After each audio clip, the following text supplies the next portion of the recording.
নমস্কার। আমরা প্রত্যেকেই জানি জৈবিক জীবনের অনিবার্য পরিণতি হলো মৃত্যু।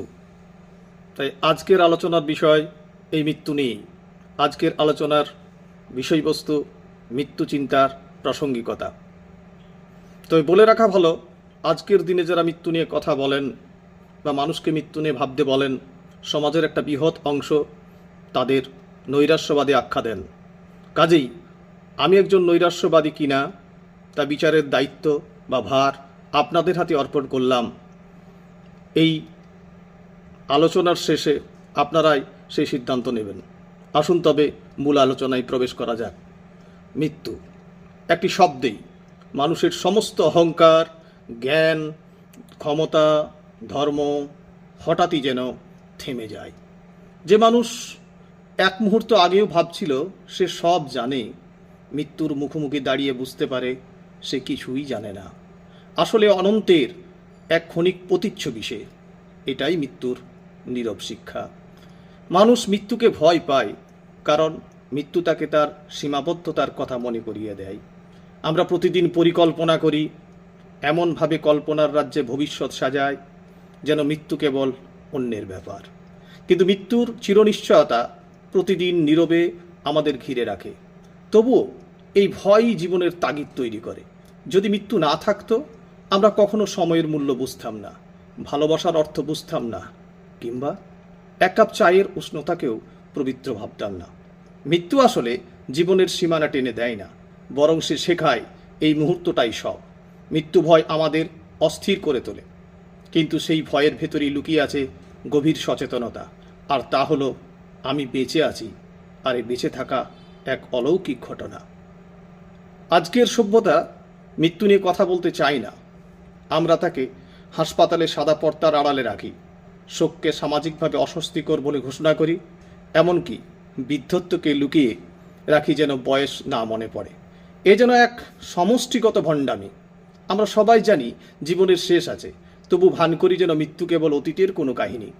কিন্তু মৃত্যুকে অস্বীকার করা মানে প্রকৃতপক্ষে জীবনকে অস্বীকার করা।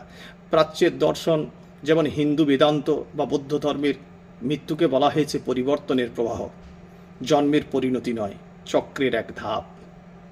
সুফি ও খ্রিস্টীয় মরমী চিন্তাতেও মৃত্যু হলো আত্মার মুক্তি, দেহের সীমা ভেঙে আলোর দিকে যাত্রা।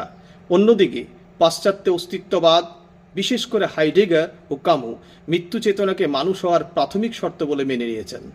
হাইডেগার বলেছিলেন, to be is to be towards death, অর্থাৎ মানুষের অস্তিত্ব মানেই মৃত্যুর দিকে ধাবমান থাকা। এই উপলব্ধিই তাকে প্রকৃতপক্ষে জীবিত করে তোলে। যে জানে সে মরবে, সে সত্যিকার অর্থে বাঁচতে শেখে। মৃত্যুর সামনে দাঁড়িয়ে মানুষ প্রথমবার সত্যিকারের নিজেকে দেখে।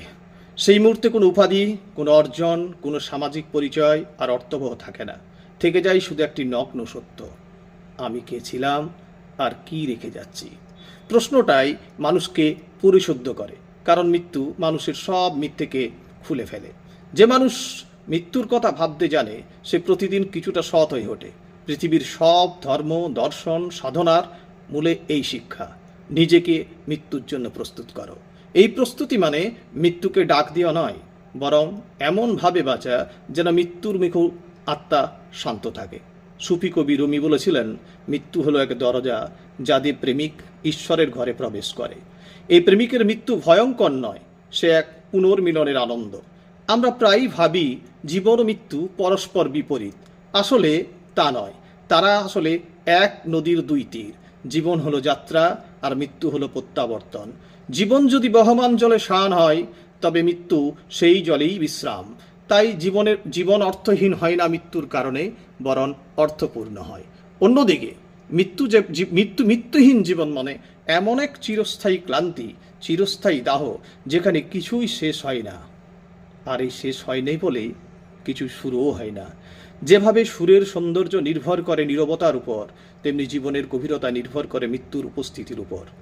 মৃত্যুর চিন্তা মানুষকে ছোট করে না, বরং তাকে কোমল করে তোলে। যে জানে কাল তার অস্তিত্ব মুছে যাবে, সে আজ অন্যকে আঘাত করতে পারে না। মৃত্যুর জ্ঞান অহংকার ভাঙে, লোভ নিভিয়ে দেয়, আর ভালোবাসাকে গভীর করে তোলে। যে জানে তার সময় সীমিত, সে প্রতিটি সম্পর্ক, প্রতিটি স্পর্শ, প্রতিটি হাসিকে অনন্ত রূপে গ্রহণ করে। এই কারণেই মৃত্যু সচেতন মানুষ স্বভাবতই সহানুভূতিশীল হয়। সে বোঝে সবাই একই দিকে যাচ্ছে, কেউ আগে কেউ পরে, তাই বিচার নয়, তার অন্তরে করুণা জন্মায়। মানুষের সবচেয়ে প্রাচীন প্রশ্ন, মৃত্যুর পর কি হয়? হাজার হাজার বছর ধরে উত্তর বদলেছে, কিন্তু প্রশ্ন একই থেকেছে। বিজ্ঞান বলে চেতনা দেহের সঙ্গে মিশে যায় এবং দেহের মৃত্যুতে চেতনা শেষ হয়ে যায়। ধর্ম বলে আত্মা অমর, দর্শন বলে সত্য অজানা কিন্তু অর্থপূর্ণ।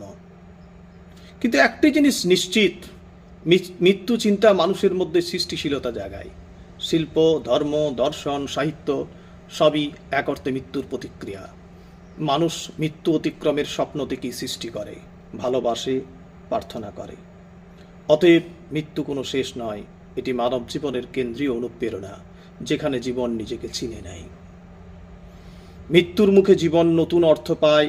মৃত্যু আমাদের শেখায় জীবন কোনো স্থায়ী সম্পদ নয়, এটি এক প্রকার ধার। আর ধার করা জিনিসের মূল্য থাকে যত্নে, কৃতজ্ঞতায় ও ক্ষণিক সৌন্দর্যে। যে মানুষ প্রতিটি দিন এই ক্ষণস্থায়িত্ব অনুভব করে, সে প্রতিটি মুহূর্তকে এক একটি আশীর্বাদ বলে জানে। সে মৃত্যুকে ভয় পায় না, কারণ সে জানে মৃত্যু মানে সব শেষ নয়, বরং যা কিছু সত্য তা অবশেষে ফিরে যায় উৎসের কাছে। তাই এ কথা তো বলাই যায়, মৃত্যুকে ভালোবেসে যে বাঁচে সেই সত্যিকারের জীবনের স্বাদ জানে। ধন্যবাদ, সকলে ভালো থাকুন, নমস্কার।